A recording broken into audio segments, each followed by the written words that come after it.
Madam, काल आदित्यने जो काल प्रोजेक्ट दिला होता त्यामध्ये काही फॉर्मॅलिटीज बाकी होत्या.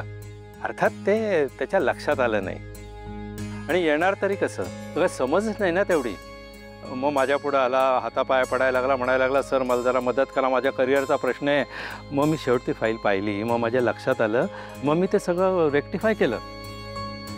आणि मॅडम म्हणजे या यंग जनरेशनला काय आहे की तेवढी समजही नाही आहे आणि डेडिकेशन नाही.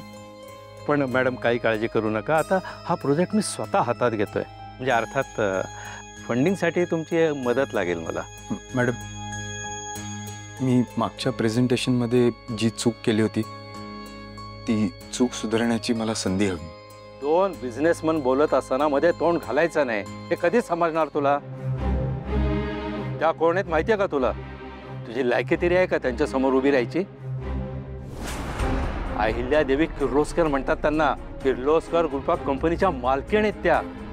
मॅडम, तुम्ही त्या मूर्खाकडे लक्ष देऊ नका. हा प्रोजेक्ट मी आता स्वतः पाहणार आहे.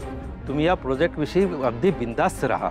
तुमच्या अपेक्षेपेक्षा जास्त मोठा हा प्रोजेक्ट मी करून दाखवीन.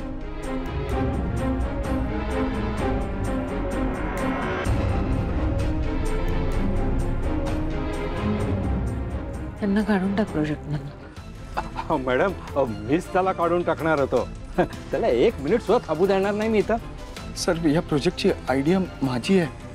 म्हणजे सर, हे प्रोजेक्ट तर मी तुम्हाला करायला दिलं होतं आणि तुम्ही मलाच या प्रोजेक्टमधून काढून टाकताय.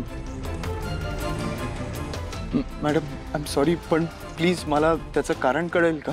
काल तू त्यांच्यावर आवाज चढवून बोललास आणि आज त्यांनाच प्रश्न करतोयस. भारतातल्या सर्वात मोठ्या बिझनेस वुमन. सर, तू आत्ताच्या आत्ता निघ इथून प्लीज. थांबा आदित्य. आदित्य इथून कुठेही जाणार नाहीत. हा प्रोजेक्ट आदित्य यांचाच आहे. त्यांनी या प्रोजेक्टवर मेहनत घेतली आहे आणि तुम्ही आयत्या पिठावर रेघोटा माराव्या तसं या प्रोजेक्टला स्वतःचं नाव देऊन त्यांना जायला सांगताय. हा प्रोजेक्ट आदित्य यांचाच आहे आणि अहिल्या मॅडमने तुम्हाला या प्रोजेक्टमधून बाहेर काढलंय. आदित्य, हा प्रोजेक्ट तुमचाच आहे.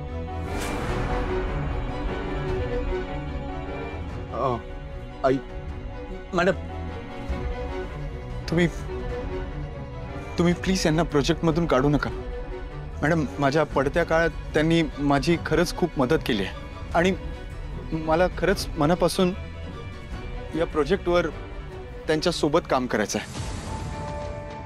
So please, if you don't mind. Thank you so much ma'am.